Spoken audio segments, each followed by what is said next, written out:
this message.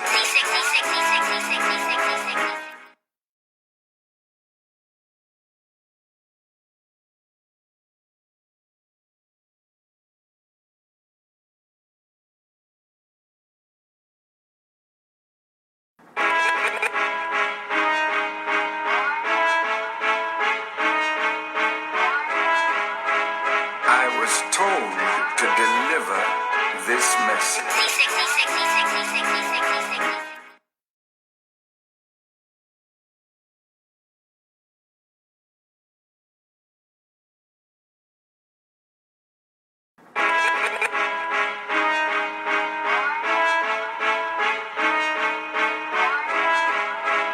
I was told to deliver this message.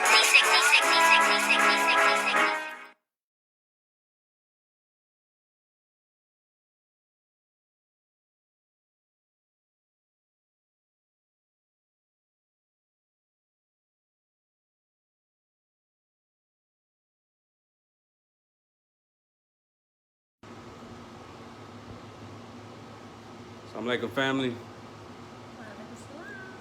It's your brother Landon X, and your sister Shauna Joy. Hey now. And we are back, quarantine ready. I know it's been a while. You know, we just had to take some time to, you know, get this whole lockdown thing situated and figure out what's going on and how we feeling and what's going on in the community, what's going on in our homes, what's going on in our minds. But with that said, I'm going to go ahead and start off in the proper fashion. In the name of Allah, the Beneficent, the Most Merciful, I bear witness that there is no God but Allah, who appeared to us in the person of Master W. Fard Muhammad, to whom praises are due forever. I further bear witness that Muhammad is his messenger. But let me be very clear, I'm speaking of none other than the most honorable Elijah Muhammad, that messenger, that Messiah, that Elijah that was promised to us in the Bible, in the book of Malachi, the last book of the so-called Old Testament. And further and lastly, I bear witness that the Honorable Minister Louis Farrakhan is our divine leader, teacher, guide in our midst. And if it wasn't for him, I would be a bumbling fool. As of today, I'm only about a 75% bumbling fool, but I thank Allah for that 25% that I'm constantly working on to improve. Let us know that you can hear us clearly and everything's good on that side. I want to just give a shout out first and foremost to our NationTown TV family. It's been a while. It's been a while. We glad y'all hung in there. I hope everybody is safe. I want to give, first of all, prayers up to anybody that is dealing with any sickness, whether it's COVID-19, whether it's anything else, mental or physical or mental. I also want to give my condolences to all those who have actually lost family and friends in the last month under whatever circumstances, but of course, particularly any circumstances dealing with the COVID-19. You know, stay strong. Make sure that their attributes live on, because their physical can die, but whether or not the attributes that made you love them, whether or not that dies, is up to us. So let's keep that in mind. But with that said, I'm gonna turn it over to my wife so she can greet all the family out there in NationTown TV land. Hey now, I also bear witness that there is no God but Allah, who came to us so mercifully and beautifully in the person of Master Fard Muhammad, to whom all praises are eternally due. I further bear witness that the most honorable Elijah Muhammad is his exalted Christ and first begotten of the dead, and that the Honorable Minister Louis Farrakhan is our divine warner, teacher, mercy, and guide, the Son of Man in Jesus in our midst today. It is in those righteous names that I greet you all. In the greeting words of peace, we say it in the Arabic language as Assalamu alaikum. Wa alaikum salam. And as you can see with the caption up top, we are dealing with the frustrations of a single sister. Frustrations of a single sister.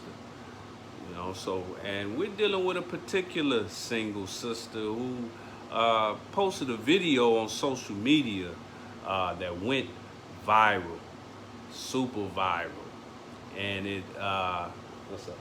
Oh, and this, just to kind of back off of what you said, this may be just the viral video of one particular single sister, but this sentiment is echoed throughout the Black community for Black women. So, you know, that's one of the reasons why this topic is so very important and an issue that we would like to address. And also, you know, I can bear witness. I've had this mindset myself. So, you know, I can really speak to both sides of the matter. Okay, and let's talk about what we actually talking about. We talking about this sister's actual viral video where she's expressing her frustrations, not just on being single, but her frustration of what she calls, to use her words, slim pickings amongst Black men. And now we are going to play some excerpts from her video, but we're also going to play an interesting excerpt from a sister who responded to it. And by sister, I mean Aboriginal woman. But in this video, you know, there is some foul language, you know, there is, but I want you to pay attention to that foul language, and I want you to pay attention to her whole demeanor. Now, we're not going to actually bring up the video, but we will bring up the audio. I want to apologize in advance for the screenshot. You know, we was trying to hurry up and get ready, but the screenshot that we have of her is in a compromised position. Now, we are not trying to take shots at her at all with that screenshot. I just need you to use your imagination. But that's a typical shot of a sister, you know, that had it up to here. But later on, like I said, we also want to hear from another sister who had a little bit of an opinion on it. But without further ado, I'm gonna go ahead and play that audio. I want to say assalamu alaikum to everybody that's touching down. We got Sister Ina. Ramadan Mubarak. Yeah, Ramadan Mubarak indeed. We have Sister Ina. We have Universal Message. Assalamu alaikum, greetings. Everybody touching in, Brother J-Mo. Also, I know it's been a while with this Revolutionary Relationships and with NationTown TV, but hey, we are strongly in favor of comments and questions. We'll be looking for your comments. If you have any questions or just any comments, feel free, you know, to put yourself on, and we may bring them up, especially if it's an interesting comment. Whether we agree with it or not, we may bring it up, and I'll have my wife make sure she's checking the comments to make sure that we show love to those hopping on. Again, I want to say also, Brother Delanton, all praises due to Allah. I believe out off the East Coast, holding it down. All praises due to Allah. That's a hard-working brother. But everybody that's touching in, we're gonna get started on this. But what I'm gonna do first, I'm gonna play the actual audio of the sister, and she going in, and you know, and then we're gonna touch on our takes on it. Now, let me first say this, people. This is NationTown TV. We do things a little bit different than what you might see. One thing we try to avoid is emotion. We try to avoid emotion, and we try to stick to facts, and we try to be scientific about it. So the thing about this video that really made it go viral, let's just keep it real. What really made it go viral is the fact that this topic automatically incites emotion. It incites emotion in both genders. It incites. It might even incite emotions in somebody who's homosexual. But it's going to incite emotions and the tit for tat and the he say she say and the battle of the sexes, and I'm gonna touch on that a little bit too. But it incites that kind of thing, and it always, you know, brings people to the yard. It brings everybody wanna touch in on that, because what we really doing is that we regurgitating our worst experiences with the opposite sex, particularly with the opposite sex of the same race and the same ethnicity, I should say. So that's one of the reasons as well. So I'm gonna go ahead and play that excerpt from the sister. And again, her language, you know, this is grown folks TV. NationTown TV is not for children. We got a fantastic children's show on NFA Studios that's popping off. But as of right now, NationTown TV, hey man, we keep it grown. So if you're a little offended by the language, we understand. Plug your ears if you have to. Shameless plug. If you want to get even more grown, NationTown TV, Too Hot for Facebook, go to patreon.com. That's patreon.com and check us out. All you have to do is type in NationTown or look on any of our previous posts on the page for the exact link to go straight to our Patreon page. And we have some topics on there, like I said, that are a little bit too hot for TV. You know, leave the children at home. But of course, NationTown TV is leveling up, and we love for you to support us on our Patreon and view exclusive content and get excellent deals there as well. All praises due to Allah. So we're going to go ahead and play this excerpt and just pay attention. Pay close attention to what our sister is saying. Lots of slim pickings. Open your ears and listen to what I'm saying. Women have a lot of slim pickings. The pickings for women are not as vast as the pickings for men. We are literally picking through a pile of shit when it comes to men. Let's just call a spade a spade. We are picking through men that don't equal up to what the fuck we looking for. Let's just put it out there, because I'm tired of y'all with the bullshit. Either you fine as fuck and you ain't got no motherfucking job. Either you got a job and you ugly as fuck. Either you don't have a lot of money but you got a big dick.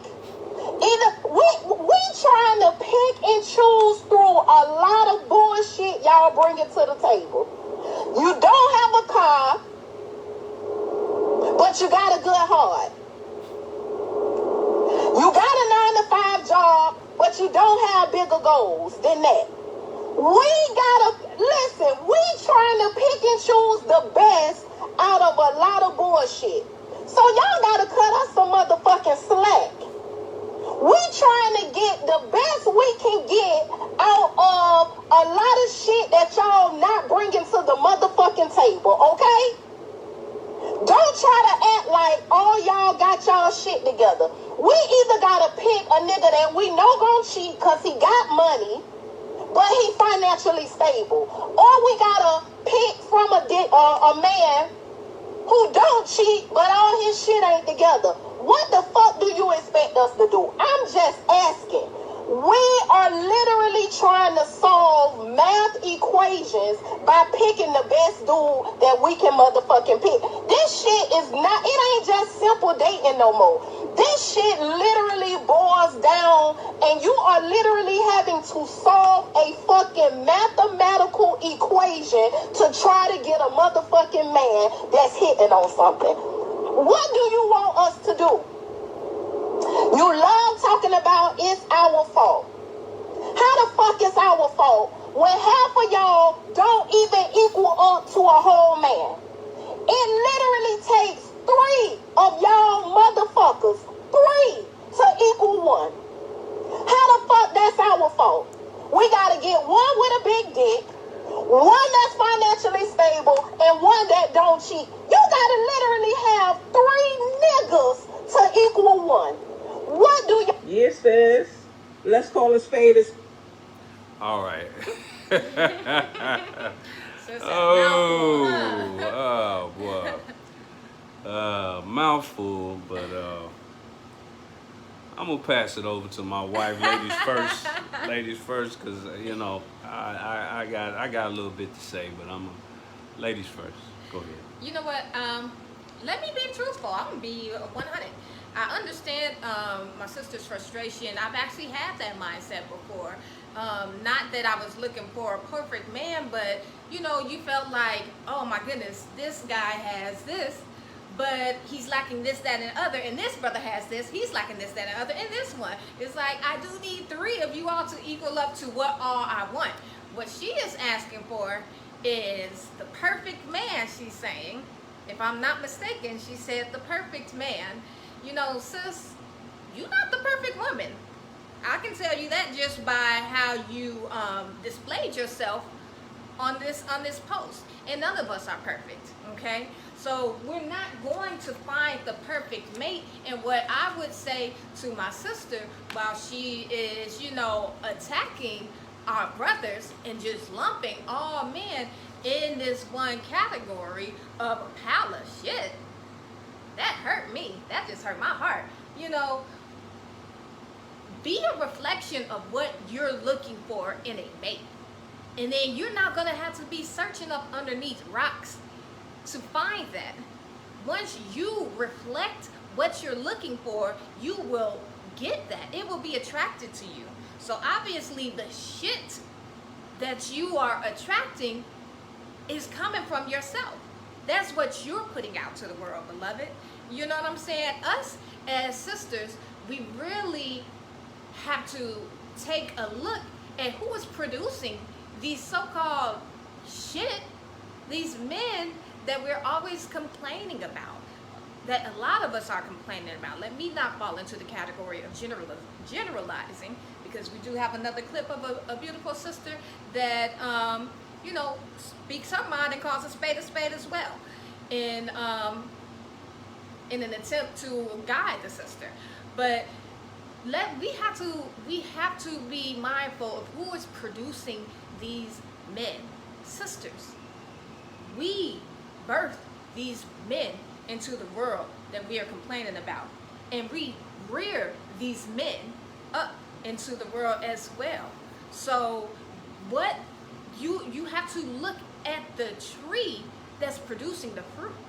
So before we start trying to break down the men, we need to break down the equation of ourselves and what's wrong with us as women, because civilization can rise no higher than this woman. So if you're looking at any part of the civilization, you have to dissect the woman that is producing it. We are not only the mothers of civilization, we are the first teachers, we are the first nurses, we clothe the children, we rear them in every aspect. We are literally like the first everything.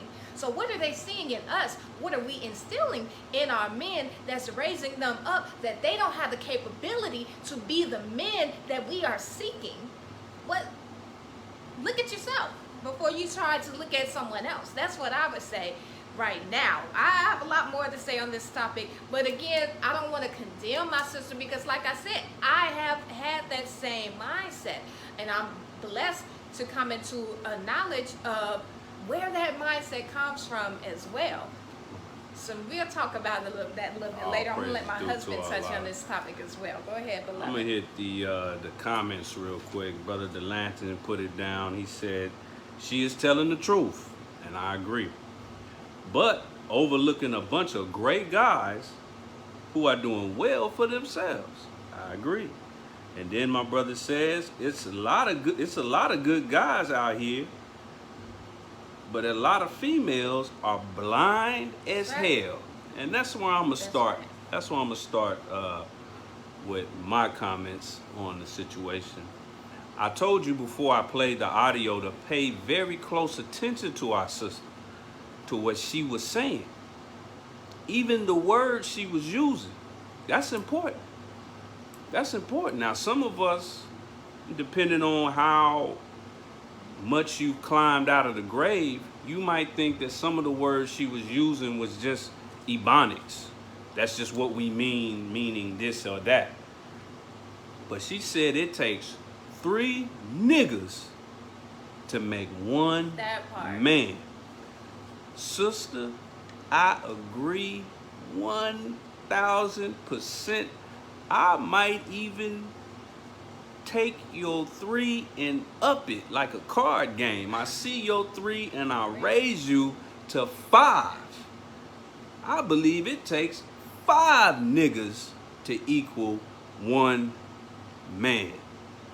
But I'm gonna be very clear about what I mean when I say nigga. When I say nigga, I'm talking about a walking dead Aboriginal man who is mentally dead of the knowledge of himself and his overall purpose to become a man. He is a dead man, a dead black man walking. He walking, he breathing, he going to the bathroom a few times a day, he eating, he doing all the stuff that you would think a living person does physically, but he's essentially dead. And that's a nigga. And it takes 5 of them. You remember the 3/5 referendum, the United States law, that the black man, they had that wrong. The black man is not 3/5 of a man. It's not 3/5 of a man. But a nigga is 1/5 of a man. So she's right in that respect. So now I got to deal with that. She thinks a man is a nigga. She thinks a black man is a nigga. So that's the first issue. That's the first problem. See, because we got to always deal with our people like a doctor. You know, when you go to the doctor, to the hospital, I hate to use this analogy because of what's going on in the world, but if you go to the hospital coughing up blood, or you bleeding, or you obviously sick, the doctor's not going to sit there all day berating you for spilling blood all over the hospital floor, even though somebody just mopped the floor. What kind of doctor is going to sit there for 30 minutes, you know, clowning you or talking down to you about spilling all this blood instead of doing something to stop the bleeding or dealing with your actual condition? So we got to deal with her condition. What is it in her mind or in her lifestyle or in her upbringing that has her looking at all men as niggas? Don't tell me, oh, well, she didn't mean it like that. She just meant men in general. If she was dealing with men, let me be very clear. If she was dealing with multiple men in her life, which I don't, I don't suggest that a woman should be dealing with multiple men unless it's her sons and her father and her brother. But if she's dealt with over in her past multiple real black men, it wouldn't even come up in her throat to call black men in general niggas. When you've dealt with nothing but niggas all your life, and then you get upset and you get emotional, now you start thinking of a nigga. A nigga. So that tells me right there what her situation is. And then I gotta ask the question, when she says the perfect man, or even when a brother says the perfect woman, I think we all, especially in this quarantine time, this is quarantine, right?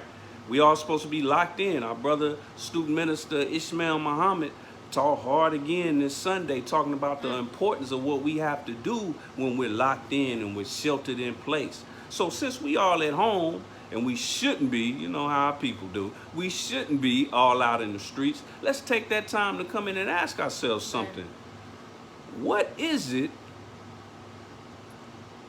that we consider the perfect man or woman? Also, is it really your definition? Is it really yours?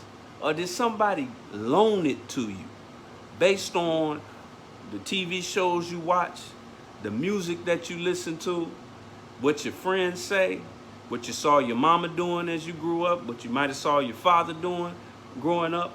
You know, is it really your definition, and is it rooted in anything other than tradition? Is it rooted in anything other than what you see on TV? Because let's face it, a lot of our ideas of a perfect man or woman ain't even really our idea. It don't really touch on anything that we want as a person. What really makes us feel good, what really makes us want to, you know, go out the door with a smile on our face, is usually based on what somebody else put together. Like a black man with all this money and got this and got that. Where? Where do you see that in our communities? You don't see it in our communities. Why? Because once a brother gets that, first thing he does, he wants to leave the neighborhood. So we don't see a lot of that. Where do we see the image of that? Television. We see it on television. And a lot of times the brothers that they parade in front of you on TV don't even really have it like you think they do, especially these rappers and a lot of these actors and a lot of these reality TV show actors. Please believe they're actors. Please believe they're actors. So that's my question to people who agree with her, male or female, on that is, what is it? Is your idea of the perfect man or woman, is it really yours, or is it some kind of, a fairy tale that's been sold to you since you were a baby? Little girls particularly from birth with the Ken doll. I've never seen a Barbie house that was a project. I've never seen a Barbie house that was a Section 8 house. All of her houses are these huge houses. 3 feet tall. She's got the Corvette, and then there's Ken. Ken is a typical looking white boy. He's a certain height. He's taller than her. His hair's never out of place. He dresses nice. I mean, we got to really ask ourselves what's deep in the recessitudes of our mind. Yes, Go ahead. definitely. I mean, like you mentioned, love. What is your idea of the perfect man, sis? She literally, the only thing she kept repeating was money, big dick, and she said once, a good heart. That's it. I mean, that ain't too hard to find. Money, a big dick, a good heart. That's you selling yourself real short, beloved. She did not mention anything about, positive communication, being able to sustain a woman, having a connection with God, nothing deep. She was very shallow with what you're looking for, okay? So where did you get this from? You're not mentioning anything that's going to sustain a true relationship, let alone a marriage. And on top of that, like my husband said, this is what she's mentioning. This is you're talking about slave love, sis. We love like slaves. You want multiple men? That's what we had on the plantation. We had the white man picking a buck to go and have sex with a woman just to produce. We still have a slave mentality, and we don't even know it. They put things in motion that even to this day, without them having to physically have us in bondage, they still have us acting like slaves. Absolutely. And we got a comment from Brother Lindbergh Shambliss. I got to repeat this.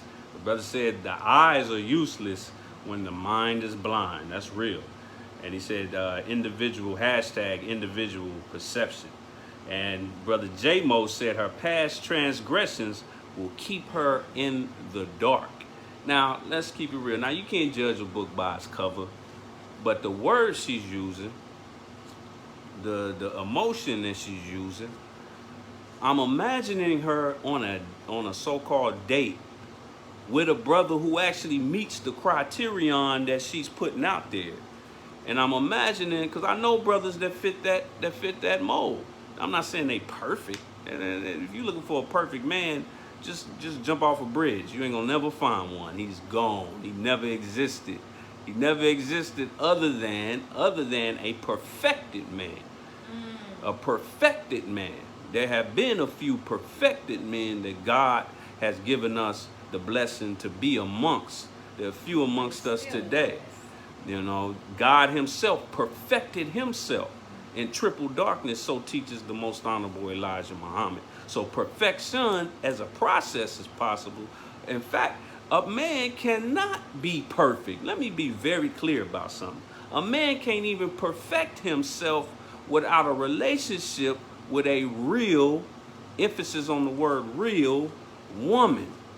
He's essentially half of a man until he gets a real woman in his life. And I'm sorry, sister, I don't care what your job situation looking like, what your so-called white man's education situation looking like. I don't care what your bundles looking like hanging off your head. I don't care what your shoe game, your purse game, your bag game looking like.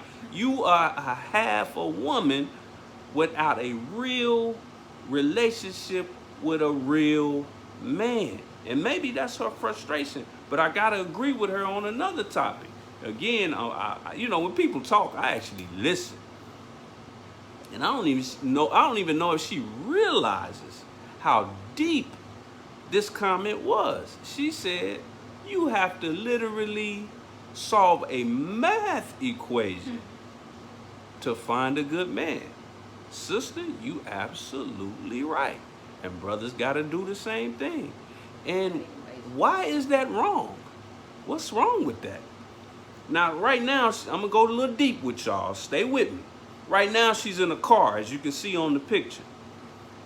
Wherever she went that day, I guarantee you she drove over a street or a bridge that was set up by engineers who used math equations to properly map out the blueprint for that bridge to make sure that when she and millions of other people for countless years drive over that bridge, that it can sustain the weight and sustain the time to carry 2,000-pound cars every day constantly. That took math.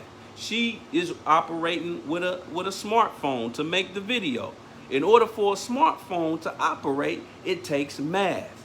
She lives in some type of home, a house or something. The actual science that goes into building anything takes math. It takes measurement. So if everything in this world that is of any use and of any value, mathematics and science has to come into play, why should finding a man not include any mathematics, any logical thought? The problem is we going into all these relationships emotionally, or going off of whether or not they fit the image, some image that the Jews have put out there for us to think is what an attractive black man or attractive black woman is. A lot of y'all sisters that think y'all like thugs, you really don't. You were told that you're supposed to like thugs. You heard a song from Destiny's Child that told you that.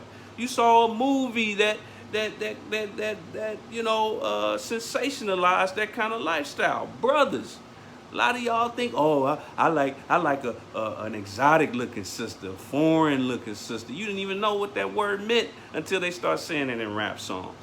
When you think you like light-skinned sisters, you don't even know. You don't even know why you think you like. You could be black as this circle on my hat, and your mama was just as black, and your sister's just as black, your auntie's just as black, but you like light-skinned sisters. Why? You don't know, because every time you turn on the television, that's what you see. And if a sister is dark-skinned, she's playing a crackhead, or she's old, or she's heavy set, or something like that. She's not put in a desirable position in front of you in any type of media. So we got to go deep into our minds as to why we think we like certain things. So I agree with her, sister. It absolutely takes mathematics. Mathematics doesn't mean rocket science. It means sitting down and being logical. And I'm going to close with this on this topic. That's why we started off this revolutionary relationships with the topic of courtship. That's the mathematics. Yes. That's the mathematics. But here's something else. I understand this sister's frustration. I got 3 older sisters myself.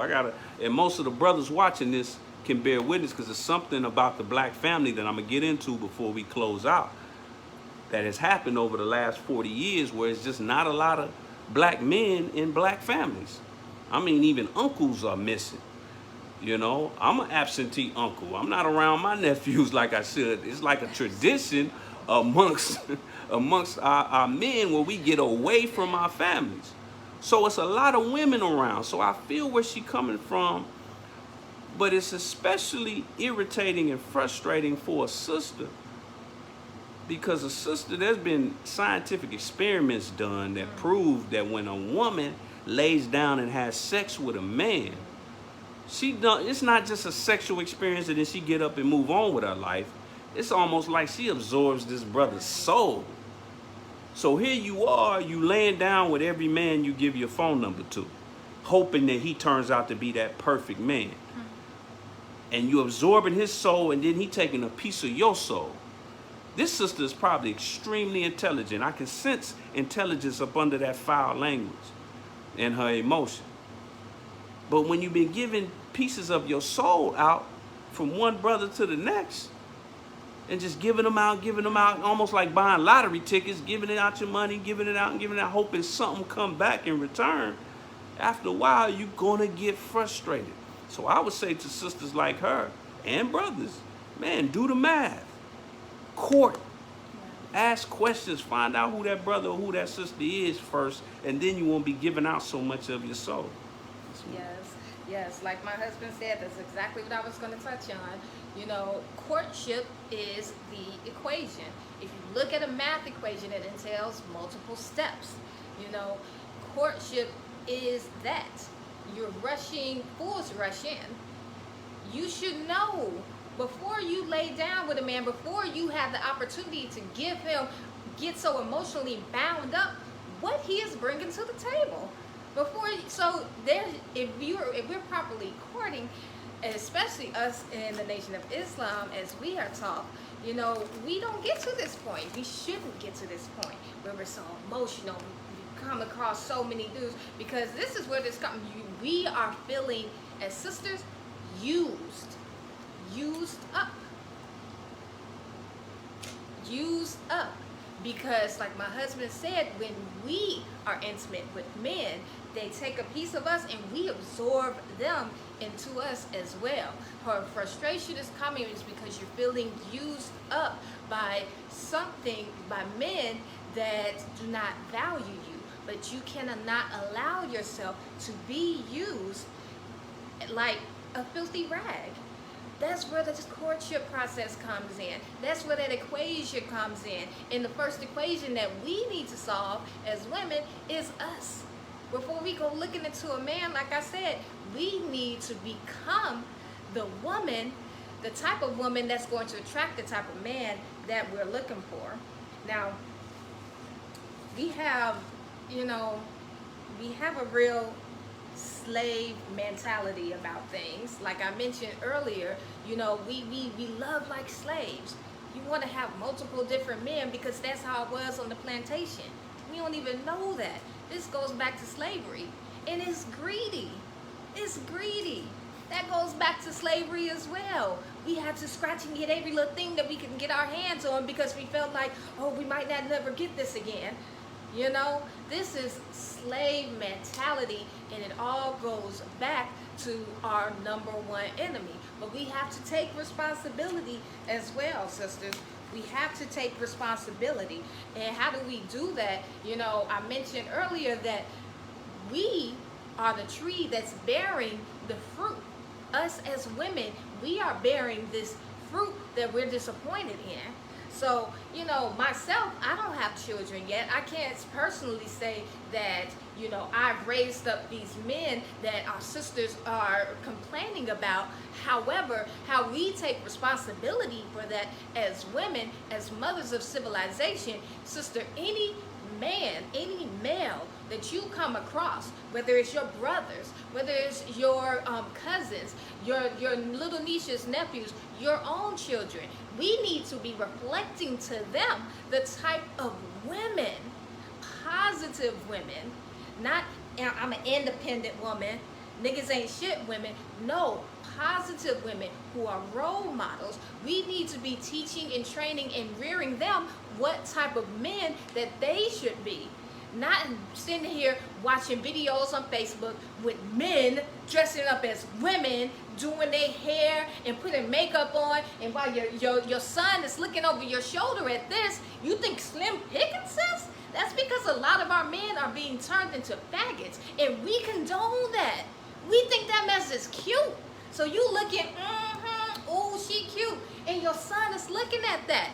So then when another woman, his generation, is sitting here having the same rant that you're having, beloved, your son might have been done fell into that trap. because of something you don't even know. We need to reflect. We want real men. Let's instill real men mentality in our men, and let's not give attention and show, you know, positive influence and love towards stuff that's not a real man. I'm not saying hate on them, you know, transgenders and things of that nature, but look here, let's be real. That's not going to bring up the men that you're looking for, beloved. So let's make sure that we are teaching and training our men, whatever men that we come around. If you're a teacher, if you go to any type of outreach, we need to be instilling the qualities of manhood into those men. Whether it's your cousins, your nieces, your cousins, your nephew, we need to instill and we need to reflect the type of women. Because if we're going around acting like little thoughts, then that's what they're going to be looking at and be treating women like. So we have to change our mentality first. But also, you know, I'm not mad at my sister. It's in our nature to want what's best. As black women, as original women, we was created from the God of all creation. We are the second self. We want what's best, but because of the devil that we've been oppressed by and we've been under his foot, you know, he's tainted. Yes, I say he's tainted our nature for us. It's kind of like mixing truth with falsehood. We are seeking out the greatness and that we deserve and that we want, but because we are under this devilish mentality and in this wicked world, we're going about getting those things in the wrong manner. So instead of saying, let me go through a process to find the right man or the man that's perfect enough for me, I'm gonna have to just have 3 men. See, that's what this wicked world puts on you. Oh, it's okay, it's all right. That's what that feminist mentality does for us sisters. Oh, we see men, you know, they do their thing. They have a lot of women. Oh, anything he can do, I can do better. I can do anything better than you. That's what that feminist mentality does to our mind. It makes us think, oh, well, I can do that too. Let me have multiple men. No, we're not built like that. That's not us as women. Black women. White women, you know, but not us. So we really have to focus on self. We have to take it back to self, sisters, and deal with our own dissatisfaction and what we have done and what we're doing to contribute to the nature and the condition of our men. Absolutely. And once we rise, they will rise. Absolutely. You all right? For real, no, this ain't I gotta say this though. Where I am now. She says sisters are not built like that. Well, neither are men. We shouldn't be just running through females either, because you know, I don't know if it's been proven if we give up parts of our soul or whatever the case may be, but you know, we give up parts of our paycheck. I know that's right. So brothers, you know, some of y'all didn't know what it's like to have that CHSUP on your pay stub. CHSUP, CHSUP, which is abbreviation for child support. You thought you had a $1,500 check and then you only get $30. So we giving up a lot. We giving up our manhood even. Think about it. We giving up our true manhood when we playing around with sisters. So it ain't even in a man's real nature to just be playing around with sisters. But I'm gonna point something else out. Shout out to Sister Sandra X Mosque 27. Assalamu alaikum, everybody. Sister Sanaa, assalamu alaikum. Give the greets to the family. Ramadan Mubarak to all my Muslims checking in. But I'm gonna say this, you know, she brought up feminism. She brought up, you know, that whole thing. To the sisters that will listen to this and listen to our sister and agree with her, or even the brothers who might do so, I gotta take us back a little bit, and I'm gonna go kind of deep, and I'm gonna produce a few receipts. But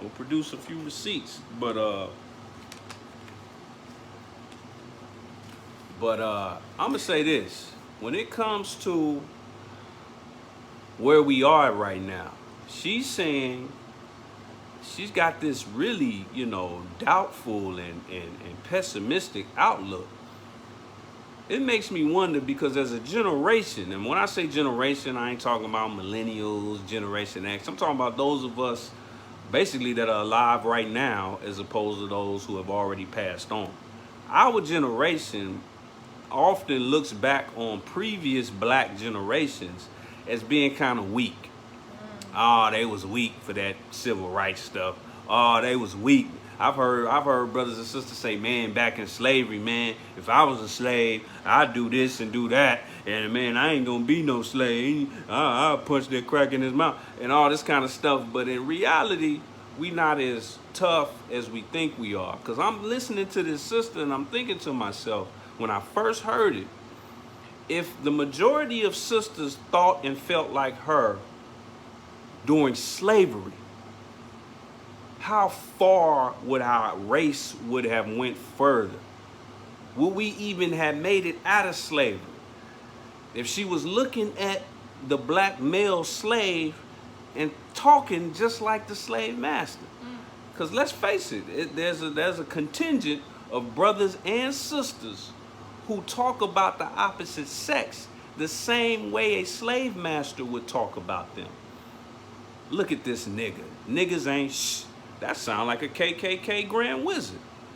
Oh, black women, they ain't nothing but B's and H's and thoughts. That sound like a Grand Wizard.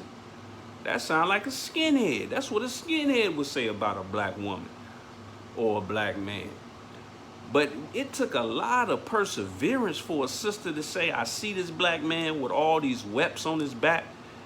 His skin, his back is gone. And you see some pictures of slaves with their back whipped up. You don't even see skin. All you see are scars and pink stuff. That's the underskin. Right before, as Bernie Mac would call it, the white meat. Skin just tore off. But a sister back then would see that. She would see that he could hardly read.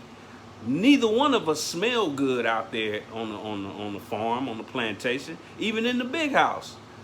The white woman wasn't giving the sister all her perfume. You know, so we didn't smell good, we didn't look good, we wasn't making no money. We was working hard as hell, but we wasn't making a dime. But our black woman had to be our backbone and say, you know what, we gonna make it through this. But it didn't even stop with slavery. After slavery came what the white man calls Reconstruction. When we were so-called freed or emancipated after slavery, what did we have? We didn't get 40 acres and a mule. We didn't have a damn thing. We had some handiwork skills, that's it. But we didn't have anything. But it was the black woman who persevered with us that led to things like Black Wall Street in Tulsa, Oklahoma, Rosewood in Florida. We were sending men and women to Congress. This is right after slavery. We can't even do that today. We don't have one black, all these college degrees, all this money, all these rims on all these cars, all these funny looking space shoes called Balenciagas, all these funny looking watches and clothes, all these skinny jeans, all this bragging about I got this, I got that. But we don't have one Black Wall Street in America. But former slaves who couldn't even sign their name had to sign the deeds on their houses with an X. They owned land and had Black Wall Streets throughout the country. It wasn't just in Tulsa. How was that possible? That was because the black woman looked at her black man and said, I know you got flaws, and I know where those flaws come from, but that's all right, I got you. I got you. The sad thing is that our families, the black family was tighter 60 years ago through everything we went through back then. You can say what you want about the we shall overcome generation. The families were tighter then. You can say what you want about slavery. I don't want to see no more slave movies. The families were tighter then. All of those times, the families were tighter then. And that's because both the man and the woman, they had mercy in their heart for the opposite sex. They didn't have time to sit around picking at each other. Men ain't this, women ain't that. Mama was working, daddy was working, and they were raising those damn babies. They was raising the hell out of them. Literally raising the hell out of, taking the hell that this world was putting in them and taking it out of them just enough for them to grow up to be respectable black men and women. So I don't think a sister like this could have survived as a wife or as a woman in Reconstruction or in slavery or even the Civil Rights Movement. How can she survive? Do you know some of these men that we hold to such high regard today were broke through most of their work? Dr. King was broke through most of his work. His wife was constantly, you know, kind of nudging at him and saying, hey, baby, this cool what you're doing, but can you come back? And, you know, just sitting there. She even tried to convince him. If you watch the movie Selma, now a lot of these movies are fictional, but in the movie Selma, the first scene, Coretta is trying to convince Martin Luther King to just stop traveling, stop fighting this establishment, just preach from the pulpit, get this good church money, and let's get a nicer house, and let's chill. You got a Nobel Peace Prize. Let's bank off of this. There's a scene on Malcolm X in an autobiography of Malcolm X where he's arguing with Sister Betty, where she's like, man, you on all these news shows and everybody know your name and you just celebrity, and we broke than a bowl of Yakima. You know what I mean? But when they died, money came to the family. But those sisters held it down at home. Man, Coretta hardly ever saw her husband. And then today, the few super divine soldiers we have with us, the Honorable Minister Louis Farrakhan, him and his wife used to go to a bakery. Because in bakeries, they throw away the day-olds. When you walk through a bakery, you see all this good, sweet stuff on the racks. They don't sell all of that. You can go in a bakery, if it closes at 5 o'clock and you go in there at 4:50, it's still half the stuff is still on the shelves. They only need to sell it like a quarter of it to make a profit. So what they do is they throw that stuff out in the back. They put it in bags and they throw it out. And what Minister Farrakhan and his wife, who at the time was Sister Betsy Jean and later became Sister Khadijah, they would drive up because they knew where they would throw it out, but they would put it in bags. So they were still, you know, sanitary, but they were in the garbage. And they would take that and bring it home because they were still good enough to eat. This is the kind of stuff that some of our greatest men had to go through. Barack Obama. Say what you want about him. Oh, he ain't do nothing for black people. But what are we really calling on a black man to do if we want him to go and succeed in this world? You think he gonna succeed in this world only by helping black people? If you want a black man to get up and go get a job, a good, so-called good job, you asking him to do what Barack Obama did, just on a smaller scale. You want him to go and work for some white man's company and help white people get richer. That's what a successful black man is today in our eyes. A black man that helps white people get richer. So Barack Obama was the chief executive Negro that helped white people make more money. But let's look at him. When he first started so-called dating Michelle Obama, she was actually more accomplished as a lawyer than he was. He took her out on a date. I saw an interview with Michelle Obama. She said he took her out on a date in a Flintstone car. That was my words. It was like a Flintstone car, because if you ever seen the Flintstones, the way they moved their cars, they didn't have engines, they pedaled with their feet. So it had to be a big enough space at the bottom to where they could stick their feet through. She said as she was riding in his car on their first date, she looked down at her feet and there was a hole big enough on the floor where she could see the road as they drove. That was the situation when Michelle met the first non-white president.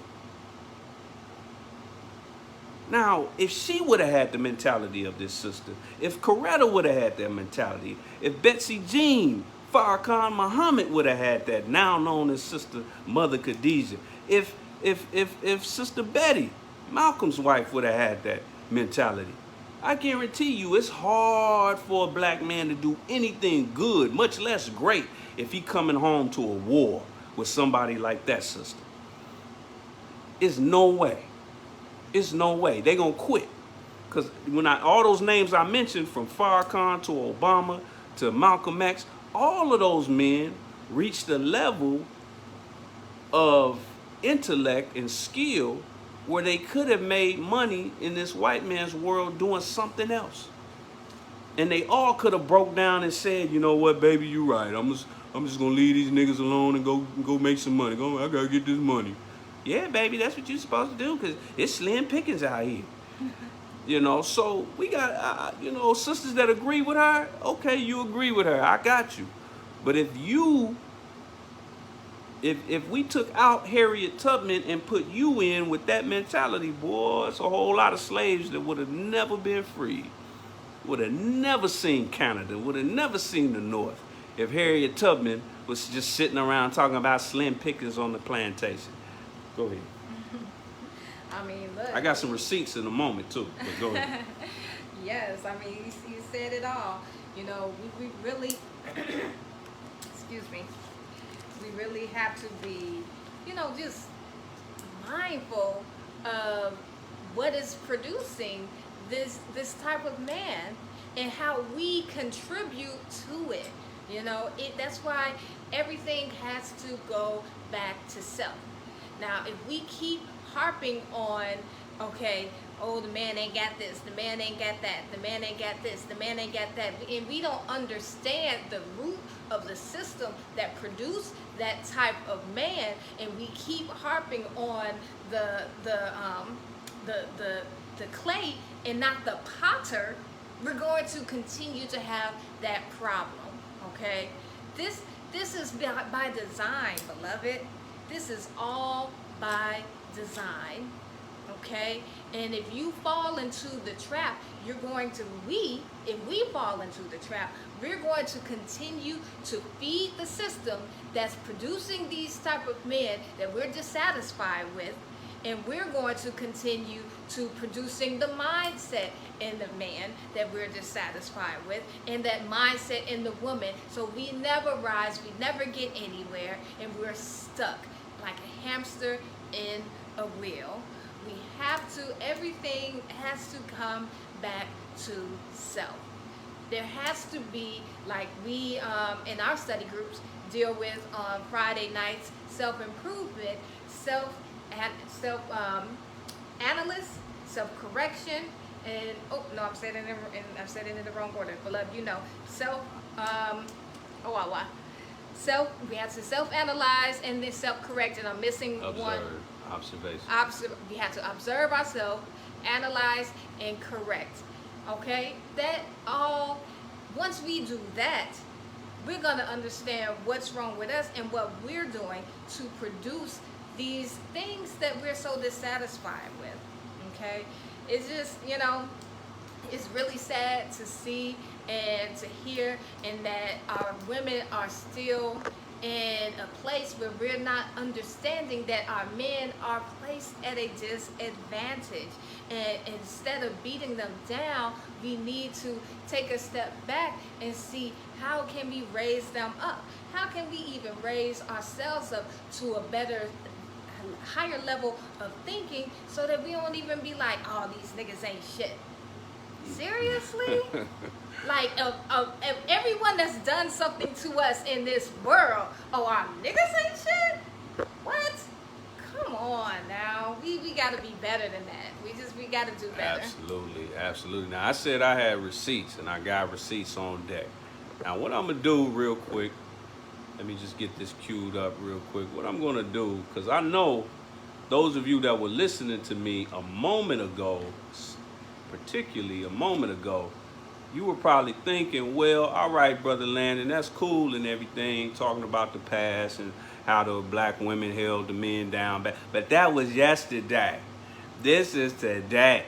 We tired of that. We ready to do this. We on another level now. Not quite. First of all, I'm going to show you a statistic. We're going to start off. This is with black men. And it says, but pay very close attention, it says black men more likely to be married than white men. But what does it say right up under that? Until 1960. Then, now if you watch the chart, the red line are the brothers. The blue line, blue for deception, is the white man. But in the red line, we are outpacing white men on marriage until around 1960, and then our non-married rates skyrocket to the top. Skyrocket. And even as ours was getting higher, white men were getting actually married more. And we were being single more until 1960. Now we got another one. That's the brothers. These are the sisters. Black women more likely to be married than white women until 1970. Then look what happens. Single black women, the numbers skyrocket around 1970. So 1960, 1970, that's a hell of a time where all of a sudden black men don't want to be married, black women don't want, what happened all of a sudden? We were getting married as slaves. We were getting married in Reconstruction when neither one of us could read. We went through hell as a married couple. You want to know, grandma and grandpa, they still together. How did they do it? They went through hell together. So it's not like marriage was something new to us. We knew what marriage was before the white man even existed. So why all of a sudden around 1960, 1970, all of a sudden we solo? Now she's a strong black woman and now I'm a pimp. Now I got to play the field. I got to test all the chocolates, all the candy. And now she's too strong, too black, too independent to have a man. What happened in 1960 and 1970 to make them think that? Now I'm gonna deal with the rebuttal of, oh well, that was then, that was now, and we different and we better and we got more going on for us. I'm gonna deal with that one in a minute, but I gotta deal with what actually happened between 1960 and 1970. Well, dealing with the brothers first. I mentioned Malcolm X, I mentioned Dr. King. The Most Honorable Elijah Muhammad set off a beautiful trend in the 40s, 50s, and 60s. Y'all know it by two words: Black Power. Let me bring up this beautiful brother's face for those who may not be familiar. This beautiful brother brought up and coined the term and the movement of Black Power and Black Pride. He made us feel good about being black. I love me some Tupac, but I gotta correct my brother Tupac. Gonna keep your head up. He said he remember Marvin Gaye used to sing to me, had me feeling like black was the thing to be. No, it was the Most Honorable Elijah Muhammad that made you think black was the thing. He's the one that made Marvin Gaye think black was the thing to be. But what Elijah did, Elijah set off a beautiful renaissance of black pride and black love. And the enemy had to counter that. They had to stop that because we were unifying. Even though we were breaking away from this organization and that to start, we were still breaking from one form of unity to another form of unity. You know, the Black Panthers, they got their whole structure off the Nation of Islam, the 5% Nation. Clarence 13X came from the Nation of Islam.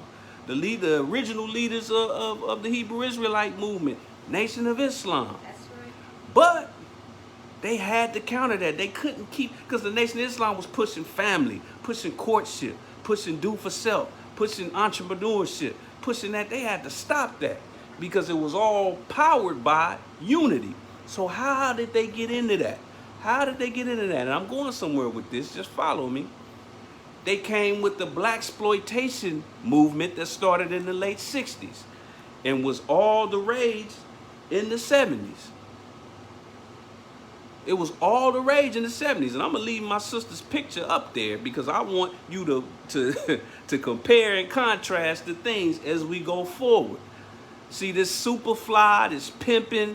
See, all these blaxploitation movies, it was one brother by himself. The only movie where it was multiple brothers was a movie called 3 the Hard Way. I'm an old soul, so I keep up with that kind of stuff. But most of these blaxploitation movies, Shaft, Superfly, all of that, it was one brother whooping everybody's ass, kicking the white man, but he was doing it by himself. And you see the woman in the background right there, she just in love with his car.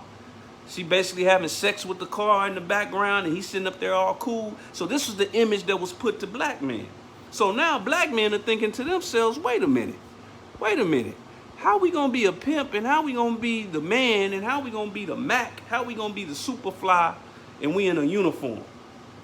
And I'm a part of an organization and I'm unified and I'm doing something in uniformity. Nah, I gotta break away from that. How can I do that? How can I be a pimp and I'm in a family? How can I be a pimp and I'm married? That's lame. Faithful to one woman. Faithful to one woman and talking about feelings and all that. No, man, Superfly didn't talk about nobody's feelings. He kept it gangster. So that's the new mentality that was put in our head. And then after blaxploitation, it went from blaxploitation to gangster rap. See? And it was all funded by the same entities, like she said, the potter and the clay. Now, what about the sisters? What happened to them after 1970?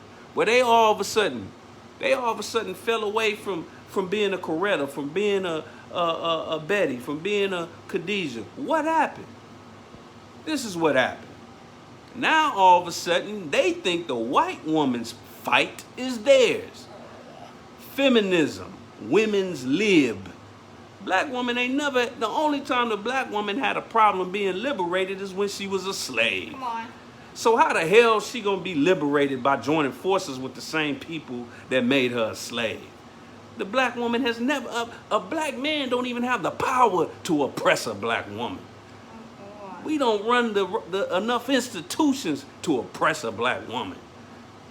Hell, we can't even argue with our black woman, the best black women, without them shooting right back at us. The sisters ain't never had a problem with checking their men and getting the respect that they deserve. But when y'all joined forces with Becky and had you thinking that her problem was yours, so now you independent, you don't need no man, and now we pimping, we fly, we the Mac, we independent, we don't need to be in no organization, no military, no nothing like that. Nah, man, you too cool for the Black Panthers, you too cool for the FOI. That's the mentality now. So that's what happened. So now we don't need each other. We don't see the value in each other no more. I can do bad all by myself. You right, sister, you can do bad all by yourself. But keep that same energy when you go to Macy's. Keep your money out the white man's pocket. You can do bad all without him. Keep that same energy when he send you that little funky check in the mail. Whether you worked for it or not. You can do bad all by yourself, remember? See, so we got to remember, man. We got to keep in mind that something happened to us. And I'm not talking about all the way back in slavery. I'm talking about something that happened just 40, 50 years ago that got us on the path where our sisters are so frustrated where she's saying stuff like this. But she calling us niggas, talking about money and dick. Money and dick. Now, there was sisters back in the 50s and 60s that was having 18, 19 babies with her husband. So sisters back then knew about so-called D-I-C-K, dick. But you could never get a self-respecting, civilized woman to go on TV talking about dick. And then putting herself out there like she's a prostitute, talking about you need more money. That's something a prostitute says to a trick. When he pull out 20 instead of 40, I ain't gonna go there. Listen. So with that said, I told you I was gonna come with some receipts. I got a few more, but we gonna continue this and we gonna have part 2 of this, but it's not gonna be on Facebook. It's gonna be on Patreon. So make sure you log on to patreon.com/NationTown, not NationTown TV, patreon.com/NationTown. We already got some hot material on there. I don't want to miss that. We dealing with polygamy. We got a series on polygamy. We also got some other things in the works, but we're gonna do a part 2 to this, but it will be on Patreon. So make sure you stay tuned for that. Dear sister, you got anything else to say before we close out? Man, I think, I want to save the rest for Patreon, too. So you all are going to have to I got more go receipts. To that Patreon. I got more receipts. Of course, he's coming with the goods. He has more receipts. Let's dig deeper because, we got to really receipts. We got to get to the root of this topic and pluck it up and discard this so we can move on and then we can rise and we can unite Absolutely. as one. So again, join us for part 2, Too Hot for Facebook, on Patreon. Patreon // you know which one it is, NationTown.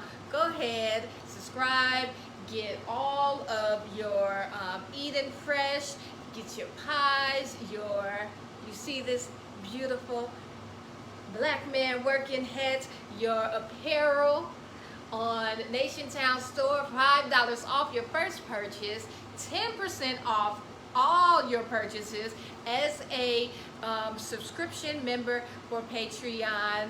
Go ahead. I got to show off. I gotta get my Superfly on real quick. I gotta show off the shirt. I ain't no Detroit Lions fan, and this ain't no Detroit Lions shirt. That's a lion that's made out of Arabic calligraphy, and that calligraphy reads. It says that it says basically that even when you see a lion's teeth, that doesn't mean that he's smiling. Even when you see a lion's teeth, that doesn't mean that he's smiling. Go ahead and get yours, man. Go to NationTownStore.com. Get yours. You know what I mean? You know, just a little bit of merch. You know what I mean? A little bit of swag, a little bit of juice for y'all. Y'all ain't ready for that. Break off that little $1,200. You know. Yeah, you just got your check. Come on now. Come on now. You know Trump. You just got that Trump check, that Trump sugar daddy check. Go ahead and get that. No, but check this out. Let me close with this for this part. Remember, part 2 is going to be on patreon.com/NationTown. Go ahead, subscribe to that. We got a lot more stuff coming on there. But let me say this about our sister, who's the topic of this. First of all, let me be very clear with no caveats, no asterisks. I 100% agree with her frustration. Because, brothers, we have not been coming to the table right. And I'm going to tell you one way that we've been doing it wrong that we don't even talk about. Nobody talks about. See, this sister might even have gotten played by a man who has some of that stuff that she's saying. She just don't know how to articulate it. You know, I'm trying to give her some credit. Because there's some men out there who are looking for a good woman. And he got a lot going for him. He might be educated. He might have his own business, might have a little bit of money in his pocket. But see, what men do sometimes, and I hate to give the game out there, don't call me no snitch, brothers, but I gotta snitch, man, like First 48.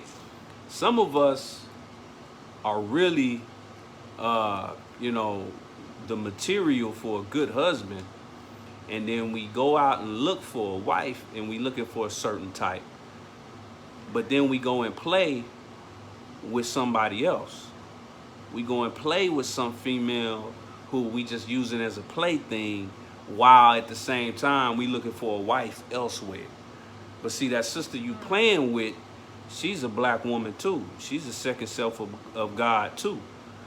You might think, oh, she ain't light-skinned enough. Maybe, oh, she ain't educated enough. Oh, she from the projects. Or, oh, she this. Oh, she that. So I'm just going to play with her. But then I'm going to go look for, a Huxtable sister to marry, or whatever the case, or maybe even a white girl. So, brothers, we out here playing a lot of games. And it's frustrating our sisters. And it's just feeding that monster. And I'm going to show that monster again. It's feeding this monster right here. This feminism in black women. Feminism and black women go together like the KKK and black men. Like that skit on Dave Chappelle where he was the black white supremacist. That's what that looks like. That looks like, what was his name? Brigsby? Bixby? Like Bixby. Yeah, something Bixby. That's the female Bixby right there. You know what I mean? That's what that looks like. Feminism is by no means a black woman's thing.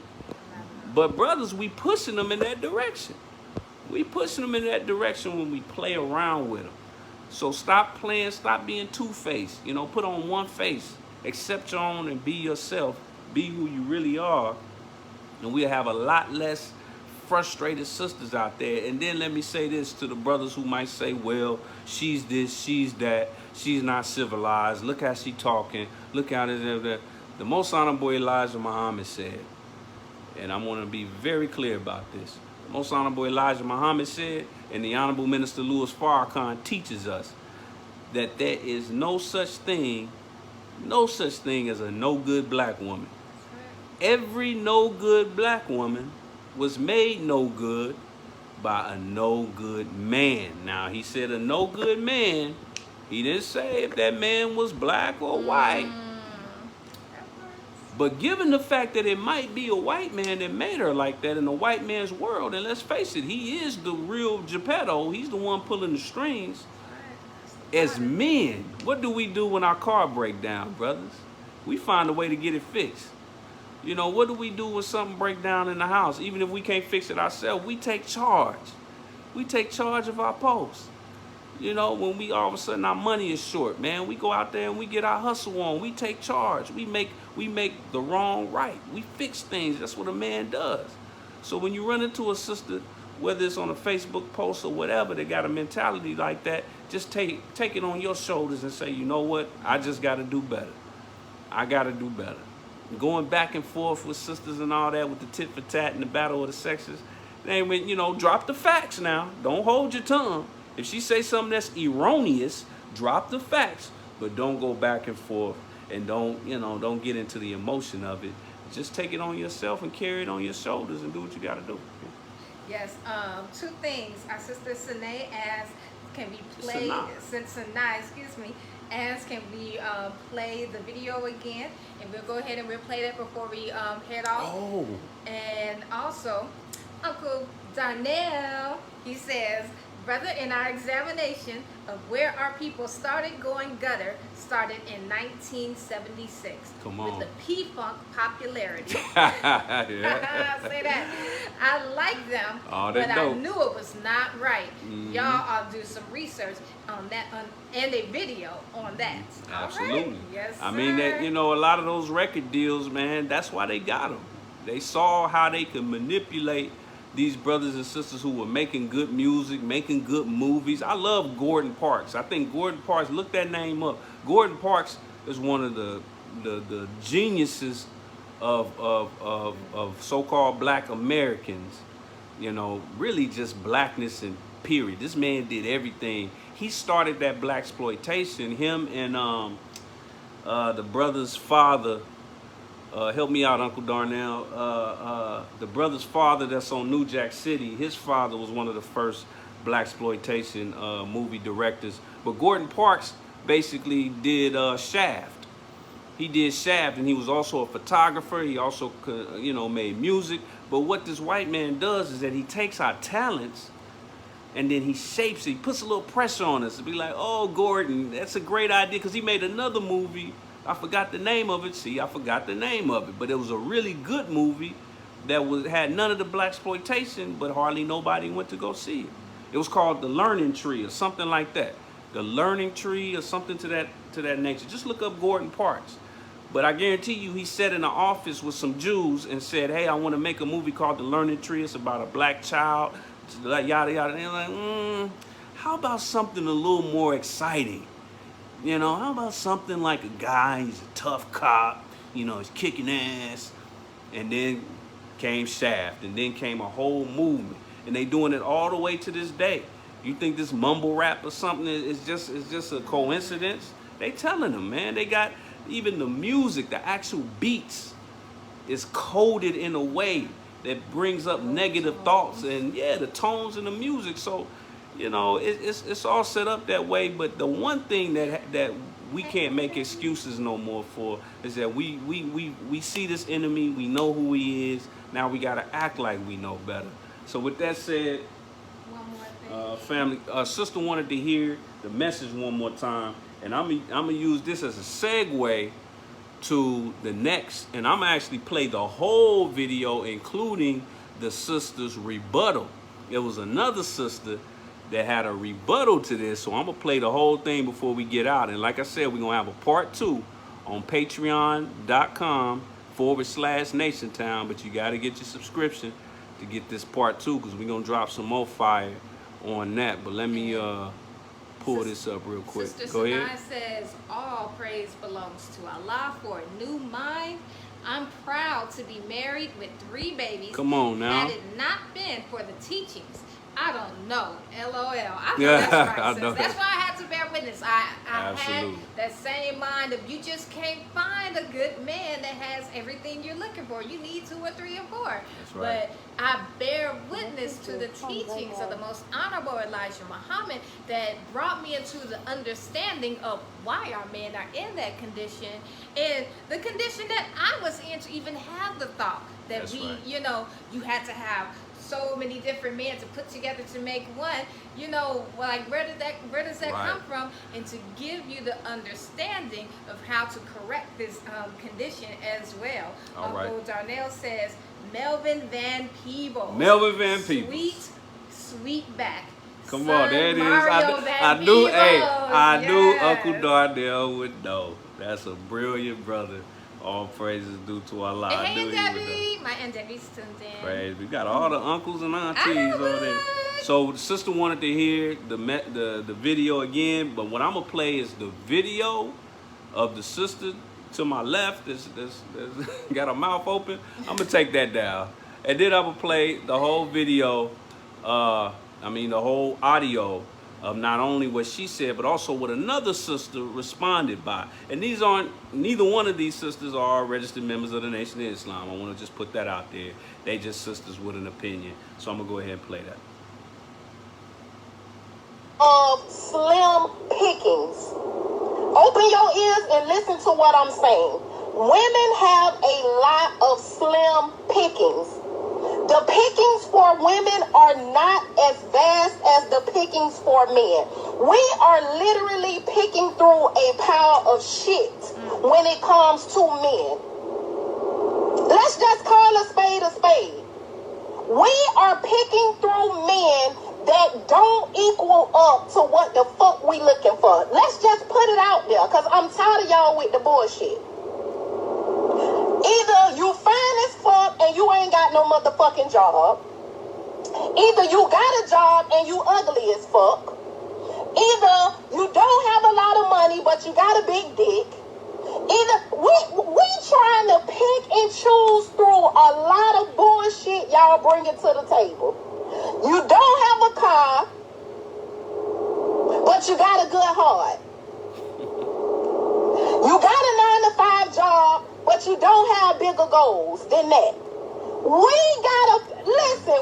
trying to pick and choose the best out of a lot of bullshit. So y'all gotta cut us some motherfucking slack. We trying to get the best we can get out of a lot of shit that y'all not bringing to the motherfucking table, okay? Don't try to act like all y'all got y'all shit together.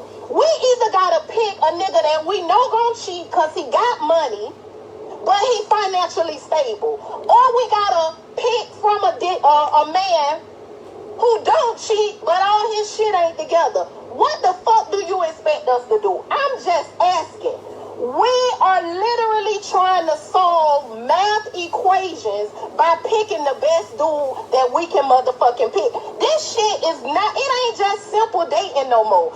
This shit literally boils down and you are literally having to solve a fucking mathematical equation to try to get a motherfucking man that's hitting on something. What do you want us to do? You love talking about it's our fault. How the fuck is our fault when half of y'all don't even equal up to a whole man? It literally takes 3 of y'all motherfuckers, 3 to equal 1. How the fuck that's our fault? We gotta get one with a big dick, one that's financially stable, and one that don't cheat. You gotta literally have 3 niggas to equal 1. What do you... Yes, sis. Let's call a spade because I got time. This is the but sister's I want to talk to the rebuttal. women that while she was saying what she was saying, y'all was like, yes, sis. Preach. Well, let me ask y'all a question real fast on this beautiful day. Could your son bring sis home to be your daughter-in-law? That's all I'm asking, because y'all was agreeing and clapping and cheering and all that. Can your son bring sis home back? No, for real. Can your son bring sis home? No, I didn't think so. Oh, I didn't think so. Because let me tell you something. Sis sitting up here talking about his slim pickings when it comes to good men. Sis, no, don't no good man. Don't no good man want no woman with no toxic attitude like that. Come With on. no toxic mindset and no toxic vibe. So that's why sis can't find no good man. And she talk about his slim pickings out here. Men could feel like because of women like her, that it's slim pickings out here when it comes to us. And that every woman acts like that. No, every woman don't act like that. Every woman don't think like that. You understand? And even when it comes to bringing things to the table, we always talk about men don't bring this to the table, and men don't bring that to the table. Well, this is what I'm gonna say in response to that. Us as women, sometimes we require men to bring things to the table that we don't have. And then sometimes when we do have those things and we require them to bring the same things to the table, we're not really humbling ourselves. Because think about the times that you couldn't bring those kind of things to the table. You understand? And would you want a man to come and be with you because you have a car, and because you make 6-7 figures, and because you live in a big house? No, you would not. You would want a man to come and be with you for who you are. So why should men accept us, the want to be with them for the things that they have? Why don't we have the same compassion and understanding when it comes to men? That's all I'm sitting up here saying. And a good man is different from a perfect man. See, And I'm gonna stop it right there. That's the sister's rebuttal, and I'm gonna get into her rebuttal too, because I agree with 90% of what she said. A little bit, I'm gonna touch up on her too, but it's a very interesting and necessary conversation that we gotta have, because, and that's why we call this revolutionary relationships. Because I don't care what your thought process is. I don't care what your religion is. I don't care how smart you think you are, how woke you think you are. If you can't see the value of black and aboriginal love, then there'll never be a revolution, and you wasting your time. You can take your beret off, you can take your kufi off, you can take your bow tie, your headpiece, your afro, you can take all that off, your Black Lives Matter t-shirt, you can take all that off. You know, to my Hebrew Israelites, you can take your Mortal Kombat outfit off. You can take all of that off if you don't see the value in the opposite sex and how valuable we are to each other and for really the whole world as a whole, man. Because when we get back on top, it's going to be a whole other story. Win is the operative word, win. But with that said, I want to remind you, part 2 is coming sooner than you think. But part 2 will be on patreon.com. Make sure you check that out. Patreon.com/NationTown. And we're going to keep hitting y'all up here on Facebook Live. But whenever we have a continuation, like a part 2 or whatever, it will be on patreon.com/NationTown. And also, patreon.com, you know, we get into topics that it's too hot for FB. It's too hot for Facebook, too hot for the book, too hot for Instagram.